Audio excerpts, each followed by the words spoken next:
আসছে খায়রুল ভাই।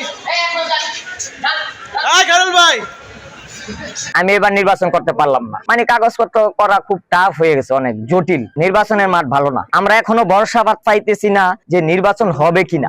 মার্কা থেকে নির্বাচন করতে চেয়েছিলাম, কিন্তু নির্বাচনী তফসিলের যে বিধিবিধান আইন কানুন অনেক কঠিন বিদায় আমি এবার নির্বাচন করতে পারলাম না। এখন আমার নেতা মার্কা থেকে বরিশাল 122 আসন থেকে মেহেদিগঞ্জ যেটা আর কি, সেখান থেকে এমপি নির্বাচন করবে, সেই সুবাদে নেতার পাশে আর কি আসা, তো মনোনয়ন জমা দিবি এই আর অনেক সমস্যা আছে নির্বাচন কমিশনে, সেই কারণে আমিও দিতে পারি নাই জমা।